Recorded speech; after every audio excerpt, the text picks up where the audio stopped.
jobs. And people, people can literally work from home. Basically, they can work from anywhere, not just from home. And this is fantastic because what it has done is kind of like create a very, very diverse workforce. So basically moms that normally will find it hard going back to work, after giving birth, can just simply work from home.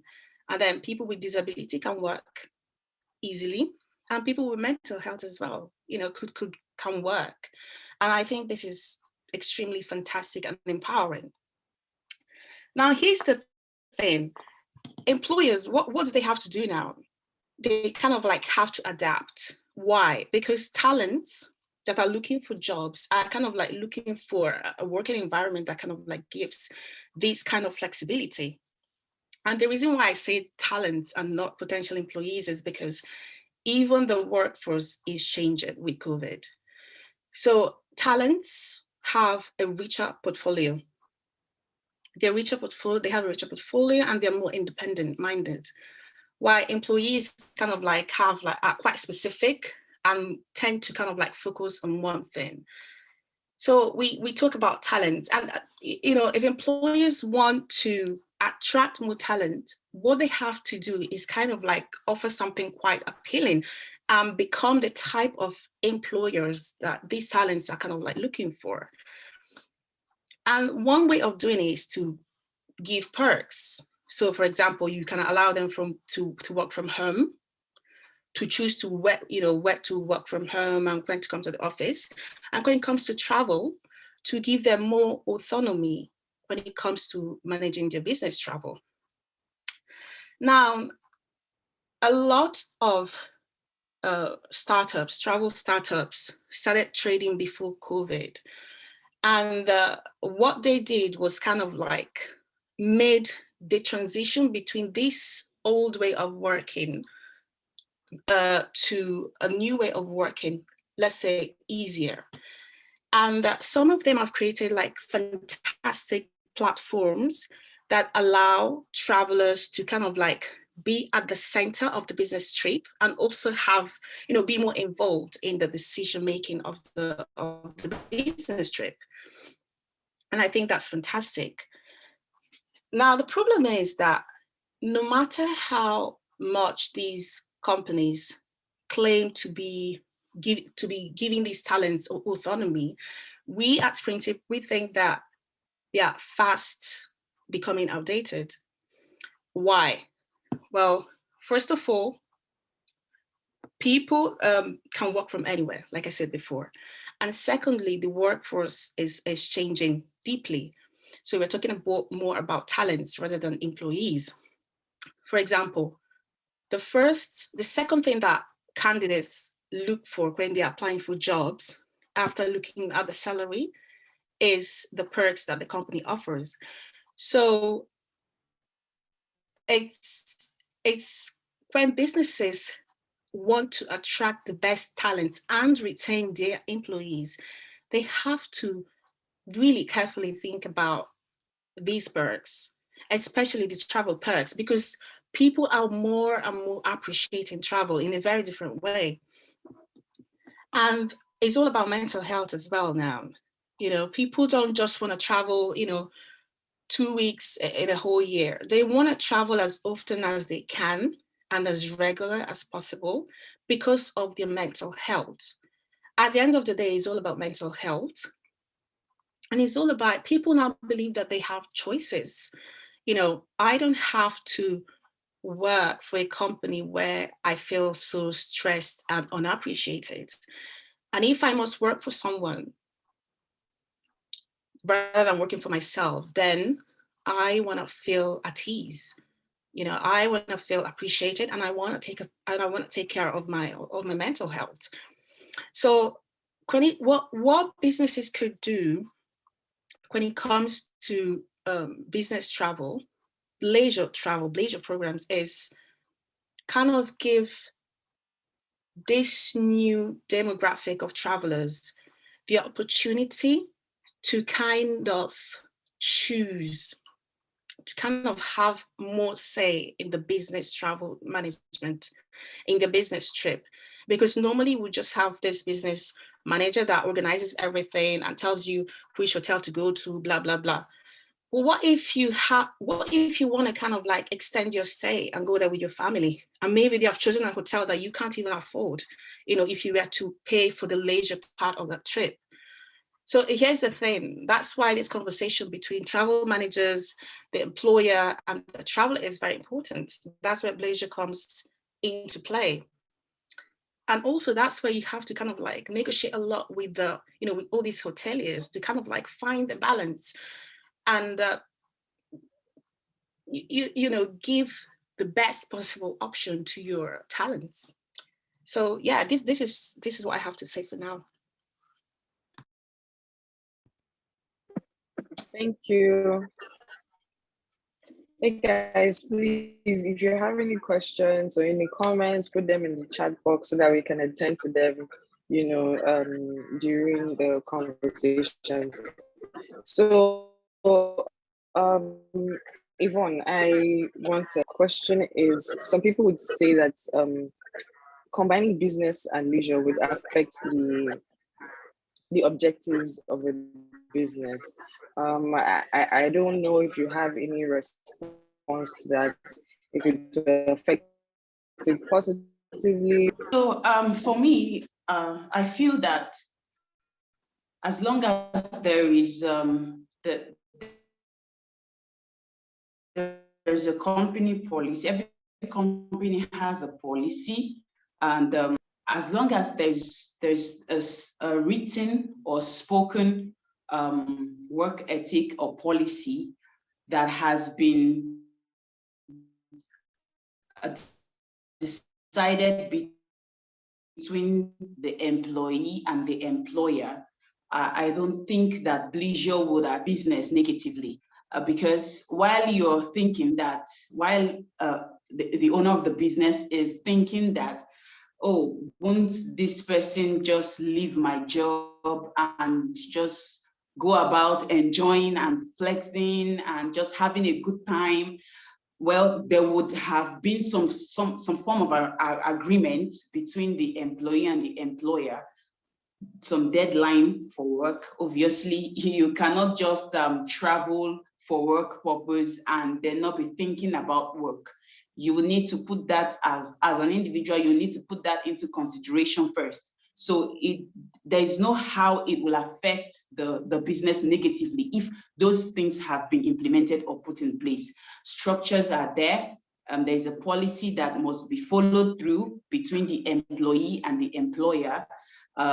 You get to submit the work that is being done at so time before you can then decide, okay, you know what, I need 5 extra days, and because my work is done. Yes, so, and I don't think any employer or any employee rather in his that really wants to move a business forward will leave his job and just focus on leisure.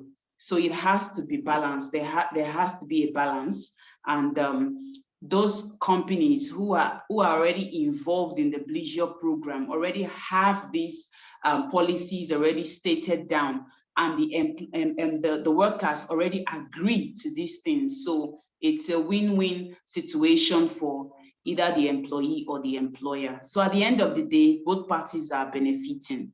Your work is being done, and you receive your work in good peace, and then your staff is also even more productive, even when the person returns back from his trip, eager and anxious to do more work because he's rested, he's relaxed, and he or she's mind is at rest because he has that there's this place of mental health when it comes to working. And I talk about that a lot because I've gone through my own share of nervous breakdown at work, and I know how bad it affected me, and I know how long it took me to recover. So assuming this opportunity of Blesure was there at my place of work, or assuming there was a Blesure program implemented at my place of work, I don't think that I would have had to go through what I went through. So I keep talking about mental health because it's important, even in this very uncertain times and very trying times. Remember, some countries are still even experiencing the pandemic. So because it's a bit relaxed where you are does not mean that other people are not experiencing the effect, or people who have even lost families, lost friends in the process are still experiencing the effect of the pandemic. So it's very important that business owners should begin to not just focus on work. Okay, I hired you to work for me, but begin to care about the mental state of the worker. And that's one thing that a Blesure program can really do. I know recently I had to do that for myself.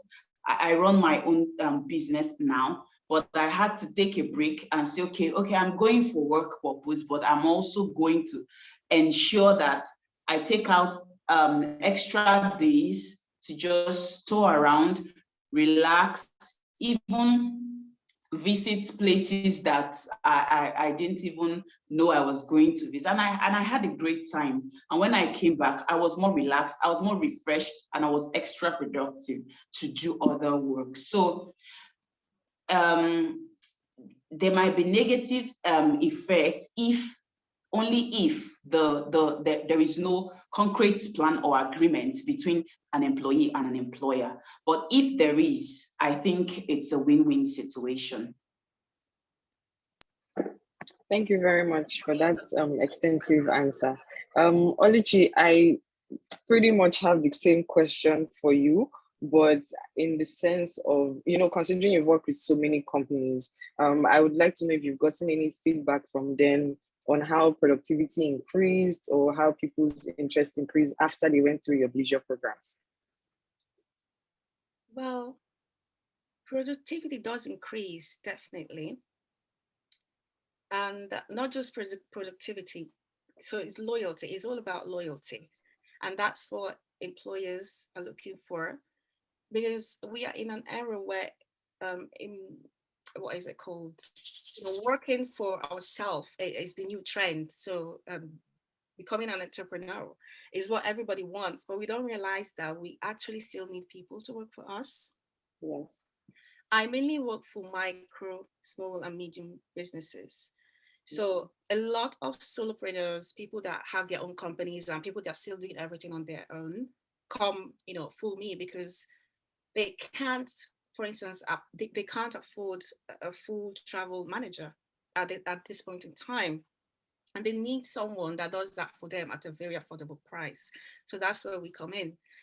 And there's so much that we're doing for them because our services are so extremely personalized, and to the point where we kind of like build a very deep connection with our clients.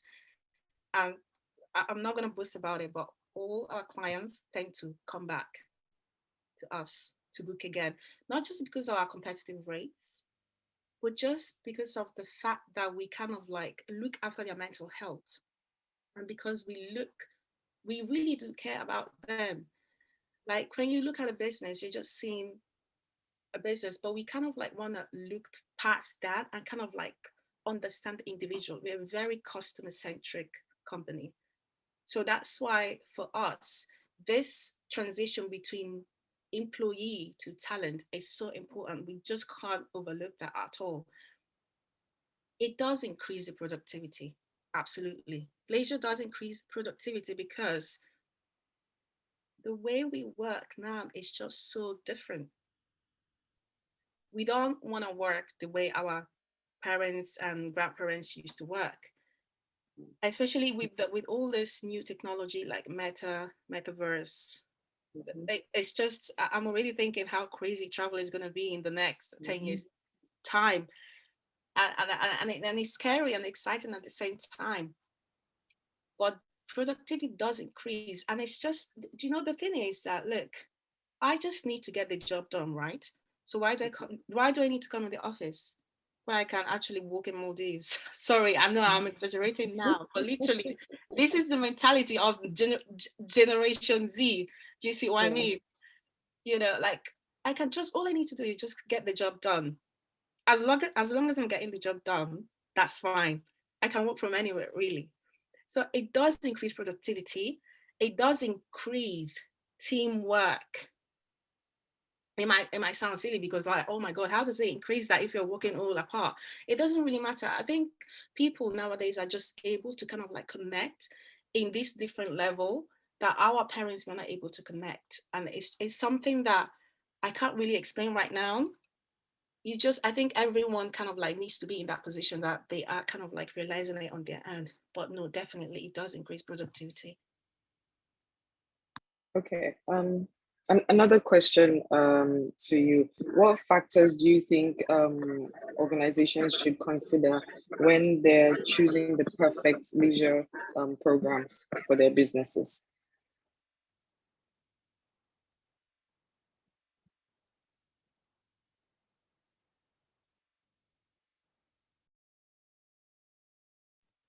Hello? Was that for me? Yes. Again, it was from you, Yvonne. Yes, sorry. Okay. I was asking what factors and should organizations consider when they're choosing leisure programs for their businesses? Okay, so here's the thing. To be honest, when we talk about this is how I deal with my business. Well, when we talk about business travel management and leisure travel, there is a lot. It's not easy, like we're saying it here, because with business trip, there are liabilities that the employer has, and the employer knows that they have, you know, and they know that you're covered. For instance, they cover your insurance for the amount of period of time that you're going on that trip.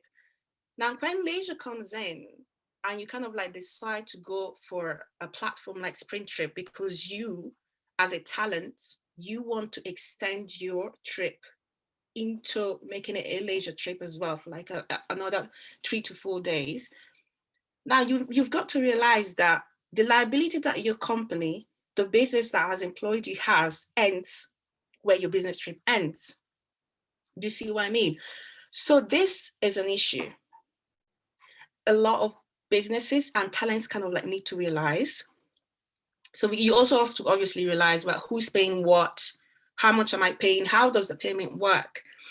Okay, so when it comes to Blesure programs, what we normally do is, okay, the company might do two different things. One, the company kind of like takes charge of the leisure aspect as well, you know, because it is doing it as a perks in the company, you know, within the company. Or if they're doing it not as a perk, and so the talent kind of like wants to take the opportunity to kind of like ask for a holiday as well, then they've got to kind of like, it just works differently. And I think here, what, like I've said before, that there is a lot of networking and a lot of negotiation that needs to be done by the company, by Sprintrip mainly. And it comes to, and it's all about making sure that hoteliers, especially hotels or people that, you know, the accommodation aspect of it kind of like has to accommodate and kind of like consider this leisure aspect. So it's not, I think it's more, it's something, this thing is something that mainly has to do with the hoteliers and with flight companies.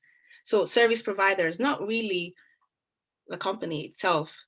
I think if a hotelier, so hotels, accommodation people, can have a leisure package that will attract both talent and the business company, that this is what we have to think about. This is what it is. It's not the other way around. It's the hoteliers that need to do the work. They'll be like, hey, why don't you come here in my hotel? We have this discounted rate, and look, if they want to do, if your talent wants to do a Blesure, you know, wants to extend the trip into Blesure, we can offer them this discount, and then now you can attract. But it doesn't work the other way around. Do you see what I mean? Yeah.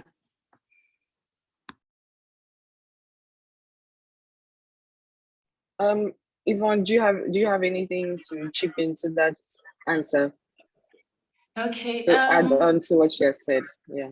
Yeah, I like what Oluchi said about hoteliers and hotel owners putting up a package for Bleisure programs, which is very good, because I've also had discussions with a few hotel owners outside the country who are beginning to put these things together, and even bringing more facilities into their space that attracts the Bleisure program itself. Bringing in more facilities. You know, when you go into a hotel or you step into a hotel, the regular things that you see, but many of them are now inviting, even partnering with tour companies and bringing in more facilities and activities that can really attract Bleisure programs. And for the company, I also believe that the company also has a part to play in considering how they are going to go about their Bleisure programs, because the first thing that they need to think about is cost. Is it something that they can continue with? Because you can't start something with one person and then at the end of the day you say, oh, you know what, we can't do this program again, or we don't have the resources, and the other person is thinking, oh, but you funded Mr. A. Why? How come I'm only going on a business trip and I'm not going on a Bleisure trip? And so cost has to be factored in. Is it something that they will be able to continue? And then time is very important. So I have a friend that anytime she goes for a Bleisure trip, she overextends her stay.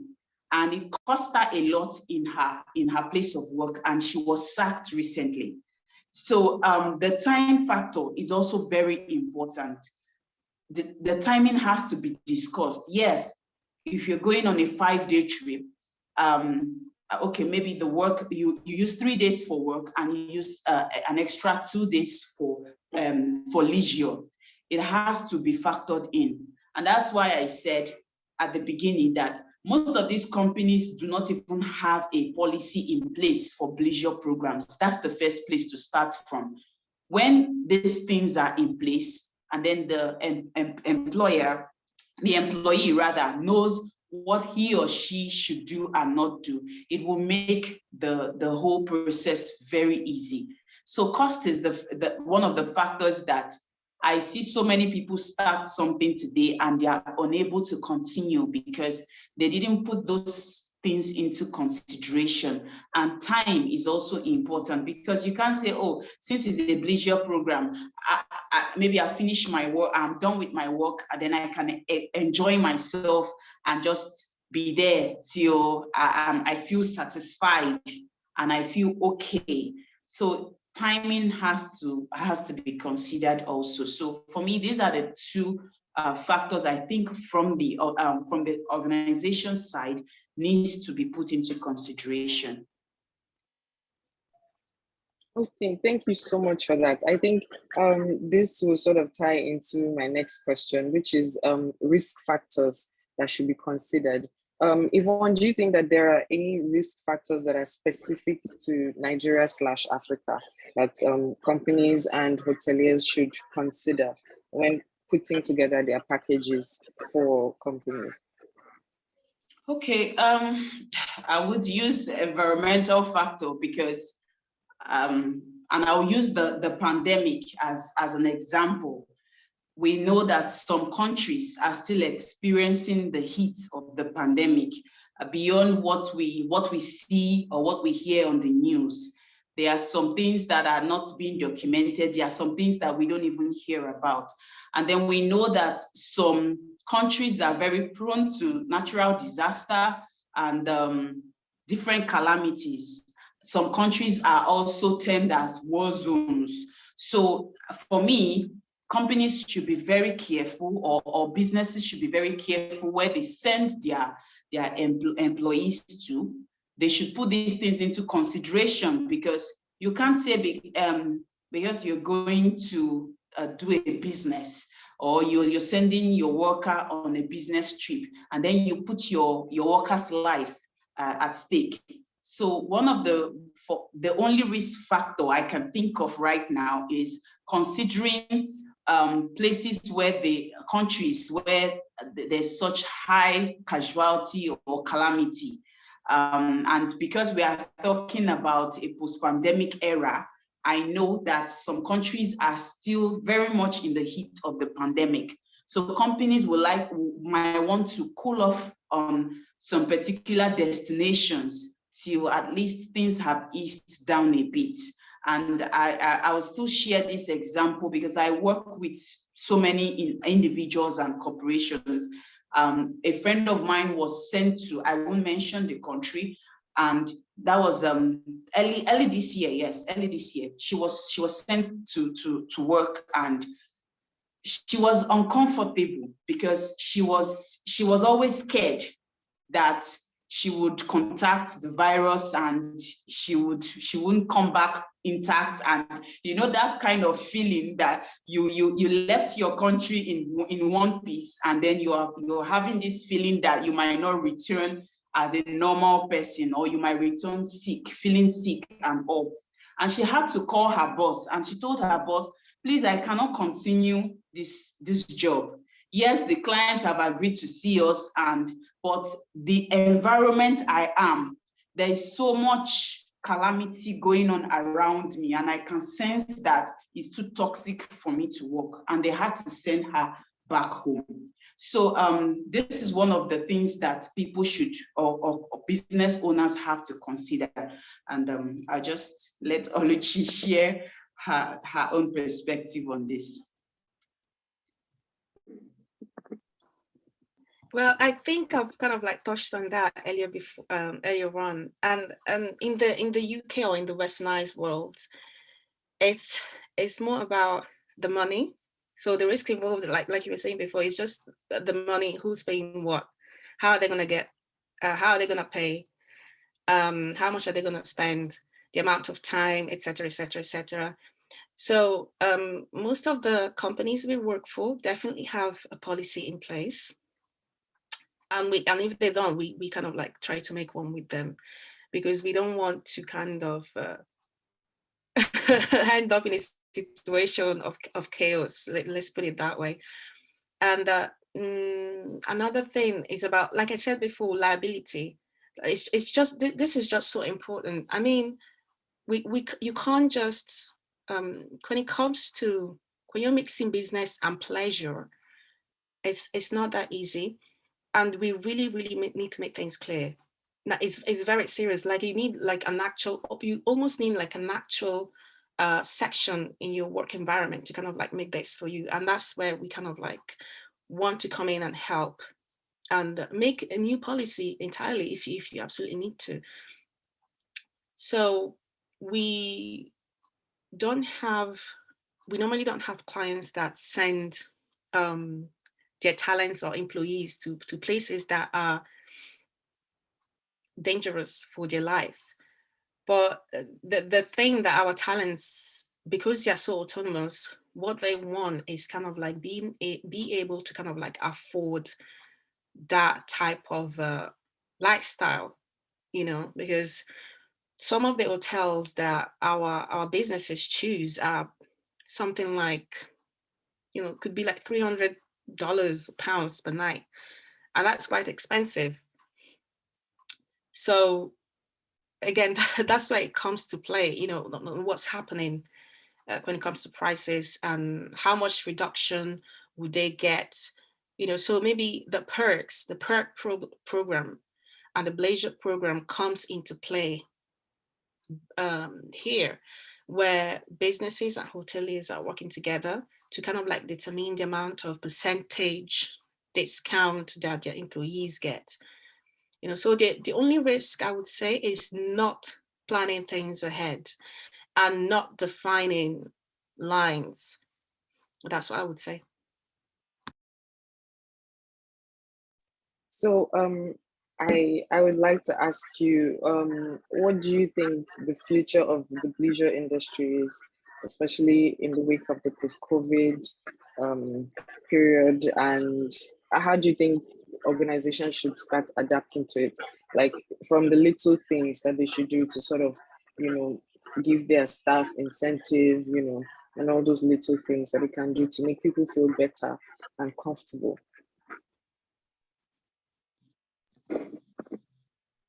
Yvonne, should I go first or do you want to go first? Yeah, please go first.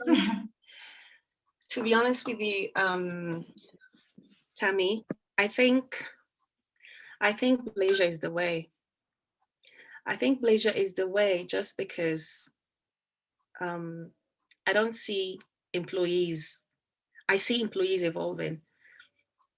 So evolving quite quickly in a way that they are becoming rebels and they are becoming so important. You know, they used to say something like, oh, it doesn't really matter. Even if you leave the company will still go ahead. I will rethink about that. I don't think things are the same anymore. Like, I think employees and talents are just becoming so important now. And the companies are really trying their best to kind of like keep them loyal. And I know that this might not seem sustainable, but the way Sprintrip is my company, the way we're trying to go about it is to make it sustainable for both parties, for the business, for the company, and for the employee. And what we do, what we think the best thing to do, the best way to approach this is by talking to the service providers. That's the best and quickest way to do things, because if they sign up with a platform like Sprintrip, then they know that they're getting a special discount rate for a certain period of time. And I think by doing that, you just kind of like define who is doing who is doing what, and the company will never lose money. And if you really, to be honest, if you want leisure during work as a talent or as an employee, to be fair, you kind of have to like contribute a little bit, because normally back in the days, what you would do is to take 2 weeks off, and pay entirely for your trip. So I don't see the reason why you shouldn't contribute a little bit when it comes to Blesure. I think it needs to be a win-win situation to make Blesure sustainable. So I don't think it should only be a burden, between brackets, that the company needs to carry. I just don't think it's fair. But I think all parties need to work together to make it sustainable, because I actually think that's the future.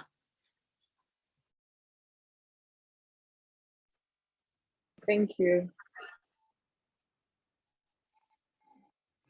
Okay, I'll just add to what Oluchi has said. She's made a very, very good point. We all know that the pandemic came and changed so many things, changed a lot of things. The way we, even customers taste, what we want, what we like, everything just changed. And it's also good to know that now people are looking for flexibility. People are looking for customization. People are looking for personal touch, something more personal. And it's very important that these companies begin to infuse these things into their programs. More flexibility, more customized packages, more personality in whatever they are doing. And then also collaboration and partnership is so important. Like, you can't do it on your own. I saw someone asking in the comments if she praised her organization for doing a good job so far, but she's asking if it is sustainable. The truth of the matter is, it's difficult to sustain, but I think with the right partnership, with the right collaboration, like Oluchi has said, her company exists to help things like this. So with the right partnership, businesses partnering with hotel owners, businesses partnering, companies partnering with tour operators, companies partnering with travel agencies and Bleisure agencies like Oluchi's company. I think with the right collaboration and partnership, it can be sustainable. So it's not just, I know a lot of companies that promise a lot of incentives and they don't fulfill those things. I think the good place to start is to start using these Bleisure programs to actually meet those promises that you've made over the years to your employees that you've not met. So yes, for sustainability is definitely, it's not something you do today and then you are thinking of quitting tomorrow. It has to be sustainable. And in order for it to be sustainable, you have to have the right package. You have to have something so personal that your employees feel that you've touched the deepest part of them. And you can't do it alone as a company. You have to partner with the right people. So I think, yes, the future of Bleisure is, it cannot even be overemphasized. It's very bright. And so many people, you wouldn't believe, are beginning to adopt these programs into their companies. But then they have to have the right structure.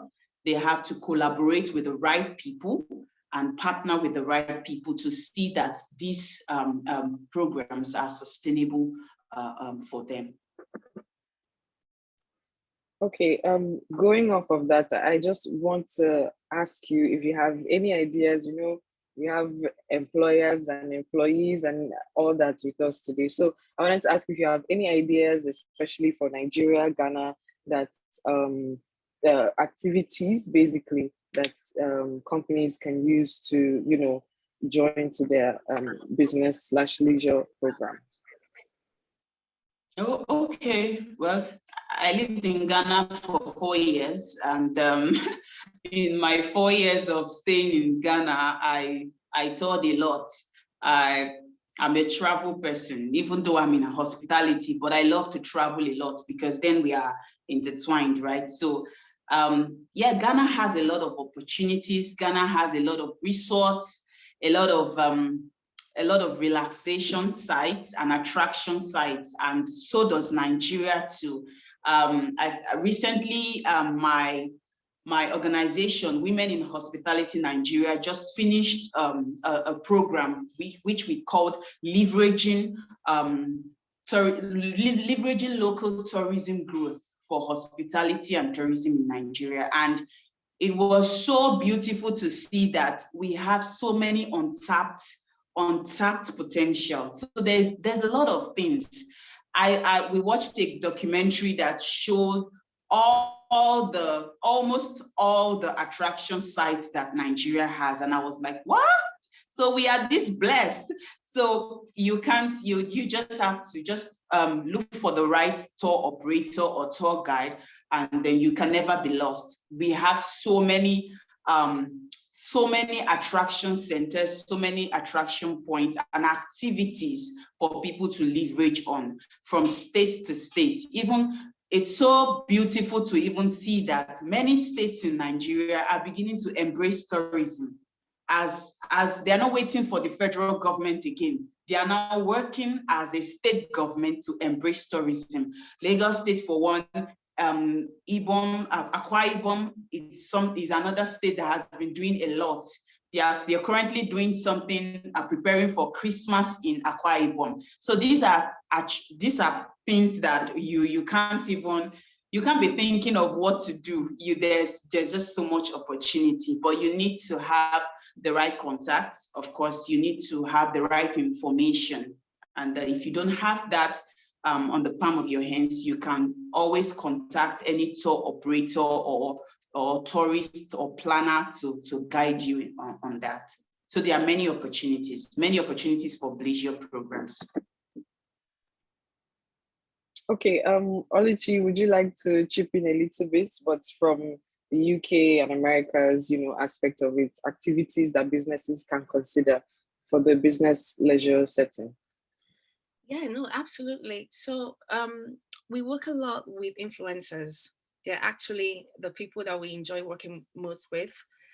And they very often work with big brands that pay for their trips to kind of like go to these amazing places and enjoy themselves while video recording everything and putting it on their Instagram, etc. So already the place is beautiful, you know, and you would naturally want to kind of like extend your stay. So what we do is, because we are so personalized, we always try to, if you tell us where you're going and if you're organizing everything for you, we would kind of like already analyze the place and kind of like look at the activities that are there in place for you that you could visit, you know. And we don't really have pre-suggested places. Like everything is so centralized and personalized to you and to the trip. So it's continually changing and evolving, you know. And we always, what we try to do is we suggest that, and we also try to get in touch with the people that are kind of like organizing those activities, because we want to get the most competitive rate. That's one thing we do, rate negotiation. So this is what I would say. Influencers are our ideal target market. We work a lot with them, and you know, because we work a lot with them, we are expecting big brands like Dio and all these people to kind of like approach us as well. And exactly, because they're influencers, the good thing with working with the influencers is that they're influencers, and so they affect fashion a lot. Not fashion in the sense of wearing and clothing, but fashion in the way people kind of live their life, because everybody wants to live like them, and so big brands just follow what you're doing, you know. And yeah, but no, we do kind of like try to personalize the trip. Okay. Since we're rounding up, I wanted to know if you have any final notes for us. Yvonne, you can take the floor. Okay. I just thought of something, and I felt that it's very important for us to really talk about this, for the sake of business owners that will be listening after we're done here, or business owners who are already on the platform.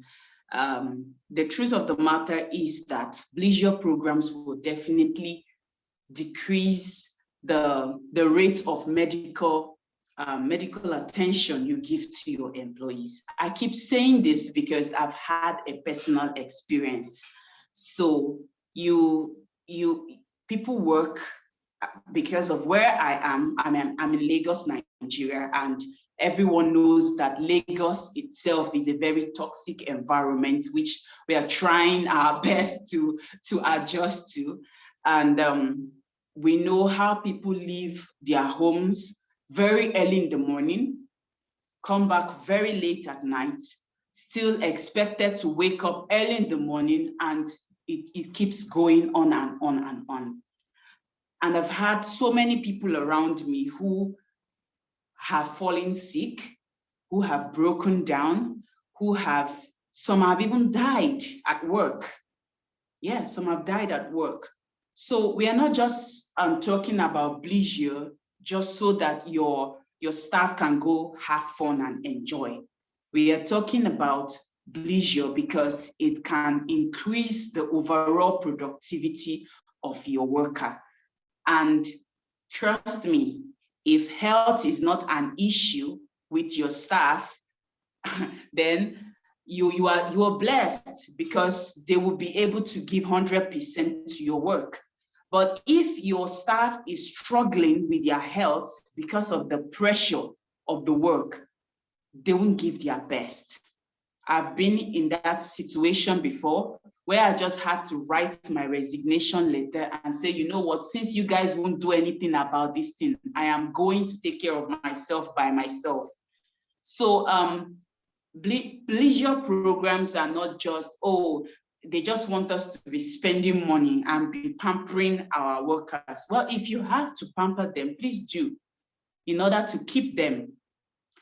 But it's beyond that. It's beyond looking at the overall well-being of your workers. And that's something that COVID brought. It was an eye-opener for many business owners that so we have to start paying attention to the health of our workers also, not just thinking about, oh, how can they deliver on a particular task or a particular assignment given to them. So COVID made us realize that while people can be going through crisis at your place of work, through mental crisis or health crisis at your place of work due to the kind of work environment that they are, and you wouldn't know anything about it as a business owner. So business owners have to start paying attention to these things so that it's like I said, it's a win-win situation. When your employers are in good health, when they are thriving in health, they will definitely be productive, except that person is a lazy person. Then we'll say, oh, this one does not just want to work. But I think that an overall health check should provoke the reason why a business owner should also want to be involved or have a Blesure program. So that's just my closing statement. Thank you very much. Thank you. I think we have a question. My question is, how do you suggest that we can bring up Blesure programs with management? You know how Nigerian management can be when introducing new things to them. So I think this question is for Yvonne. Okay, yes. First of all, people hate change. Nigeria or no Nigeria, human beings don't like changes. So it's always very difficult when you introduce something new to people. And yes, it will take time, but then when people begin to see I think you should sell more of the advantages, as like Oluchi's company is already doing something like that. If we have her come introduce her program to these companies and sell more of the advantages, why they need it, I think they will begin to see why they should get involved in it, because no one wants to be changing their staff every week. So people are looking for, right now, like she said, talent is so important. Talent and staff are becoming gold mines. So you want to keep the one you have.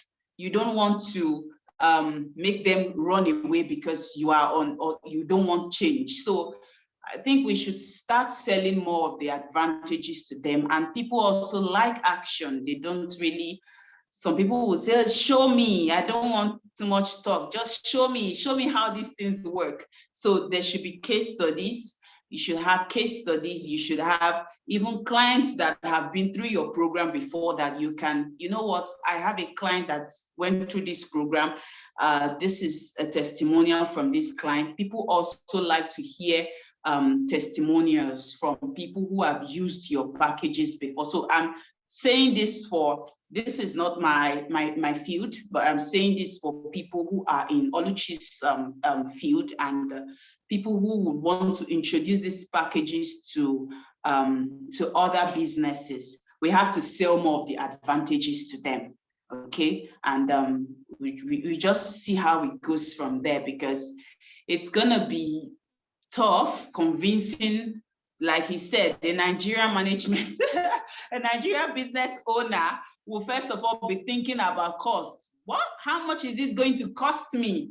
But what if it's going to cost you more? If something happens to your staff at work, he breaks down and he collapses and dies, and then you have to pay compensation fee to the family. Is that not going to cost you more? So when we start making them see all these things, they will begin to see why the Blesure program is very important. Thank you so much, Yvonne. I think that was the perfect answer. Let me check if there's any more question for us. I don't think there's any more question. So, okay. Oh, he has his hands up. Bruno. Yeah, I think he has his hand up. Yeah. Okay. Bruno, do you have a question for us?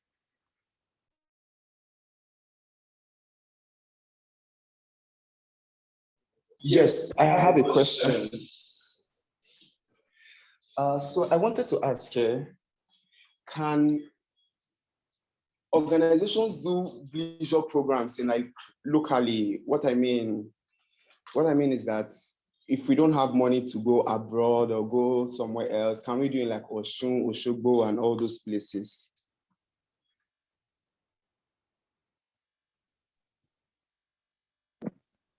Of course, of course.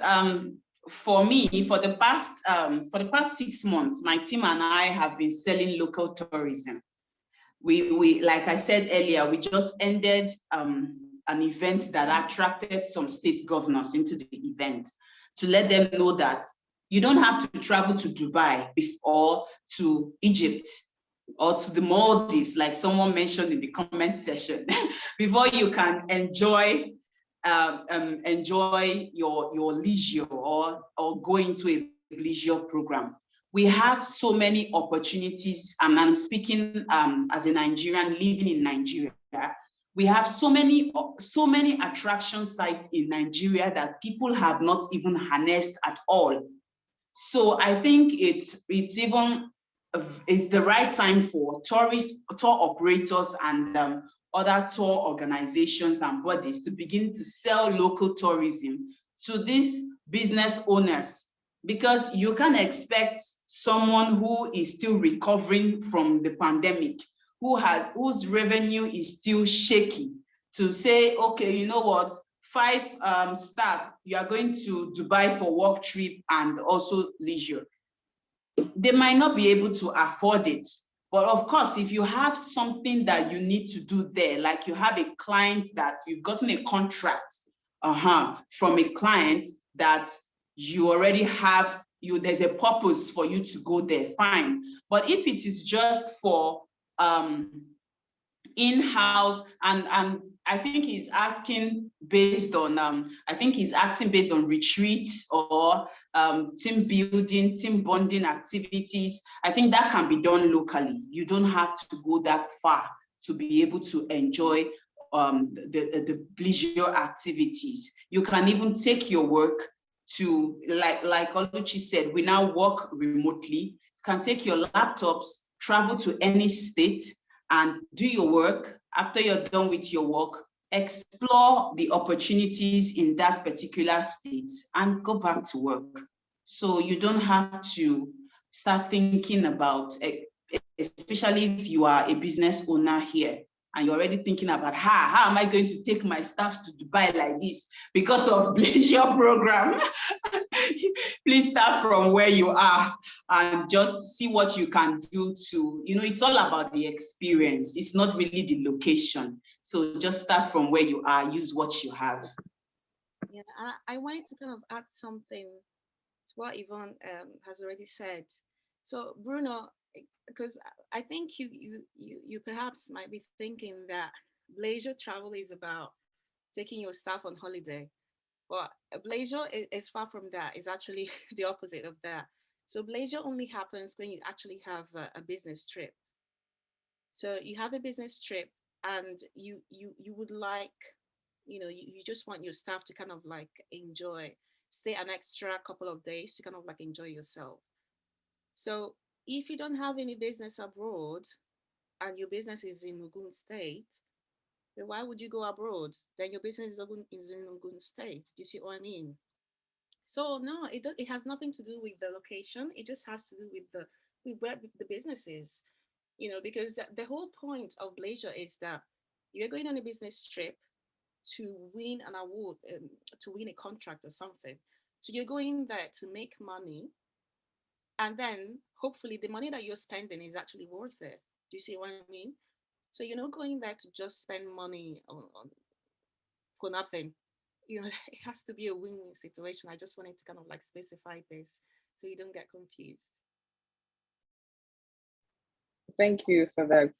I think we have another 2 hands raised. So first we'll take Ibuka. Your question, please, or comments if you have any. Hello, everyone.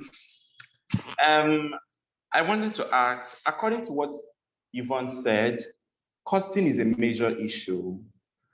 How do companies go about getting the best value for money, but still keep costs low?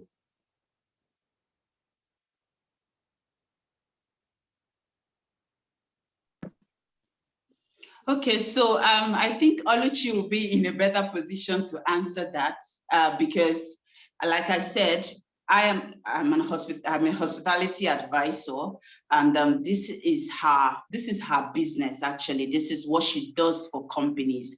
So if she's okay to advise how companies can go about costing, that would be very helpful. Thank you very much. Yeah, no, absolutely. So it's just about negotiation.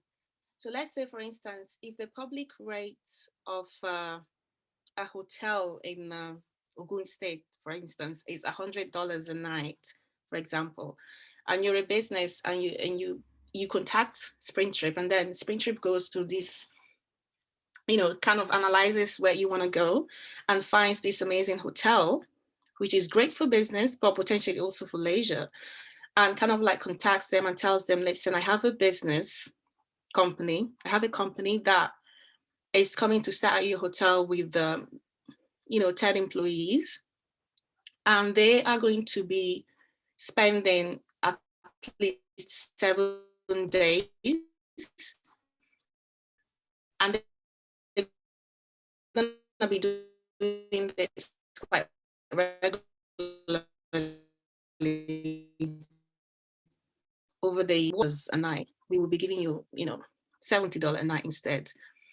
And then we will try to negotiate more and more for the price to be lower and lower. So I think this is a way for us to this is how we do to keep the cost low. And another thing we try not to do as a company is kind of like put a markup on the price of that the hotelier gives us, for instance, because we are not interested in making money. We are kind of like interested in creating a relationship with these different companies. When it comes to cost, there isn't much you can do on your own as a company. You really need to find an agency that will negotiate rates with hoteliers, with airlines, and with service providers. That's just how it works. And that's the job of like agencies like myself, basically. Okay, I would just like to add that to what she said, sorry.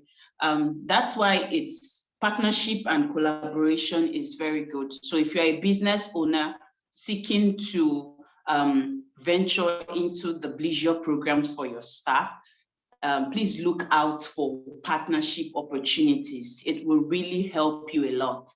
Oluchi's company can advise. You can also do your own research. You can start with, okay, can I do a partnership with a particular hotel?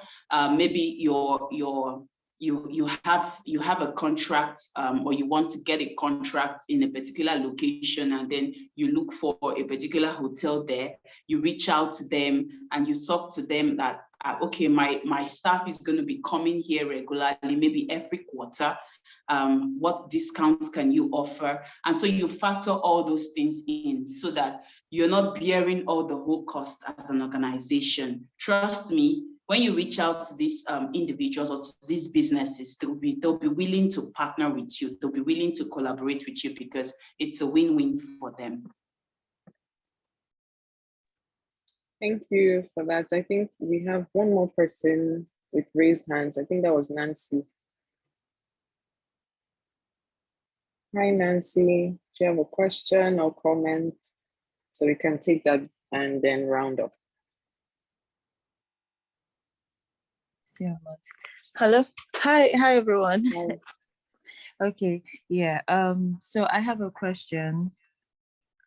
My question is to Oluchi.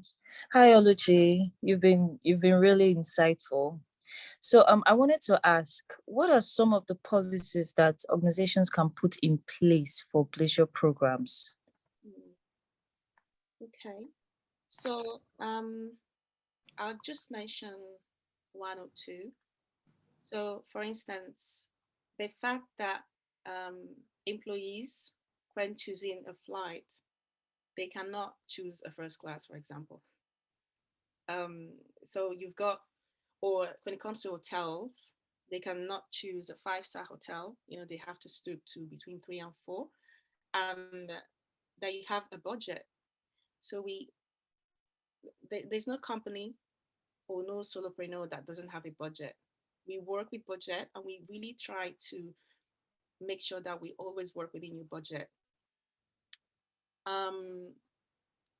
Again, and it has to do with cost. It's all about trying to make sure that we keep costs quite low, because the problem is that the problem with the business travel management as a whole, not just Blesure, is that at the end of the day, things kind of like go out of hand when it comes to business trips in terms of cost.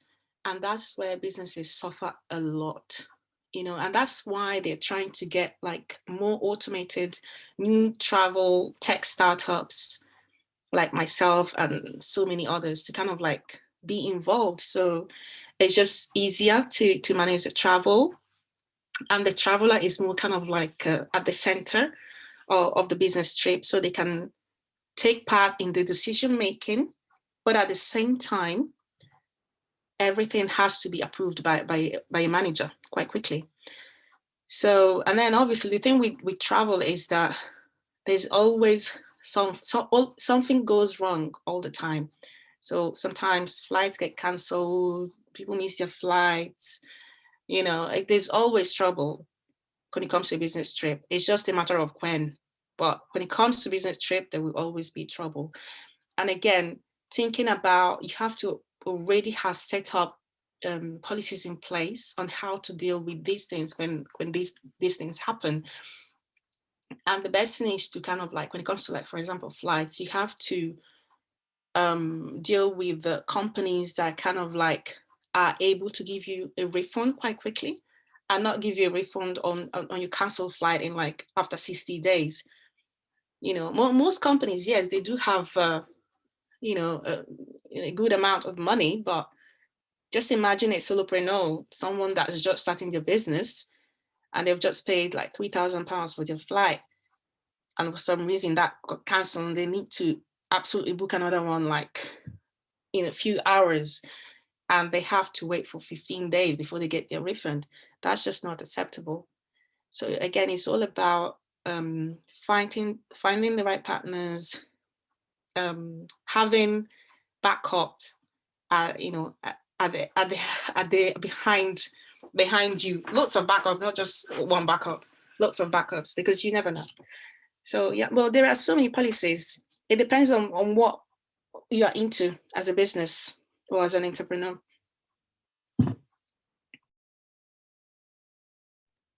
Thank you so much for the questions, everybody. I want to thank our guests for taking our time, you know, to speak with us. We've gone over an hour, which means the conversation was interesting.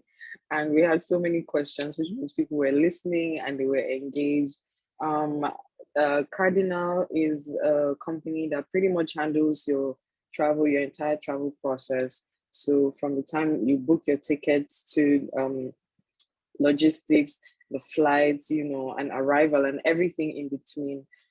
So that is really what the company is about. And these conversations are very necessary for us to have, so we can all at the end of the day partner and move the hospitality, you know, sphere forward. So thank you all so much for being here with us today. Yvonne, it was so nice to meet you. Oluchi, it was so nice to meet you. Thank you for having me. Thank you everybody for your questions. We really appreciate you. Hopefully we'll do this very soon. So thank you once again. Have a great day. Nice meeting you, Oluchi. Bye-bye. Bye. Bye. Bye. Bye, everyone. Thank you. Have a nice day. Thank you.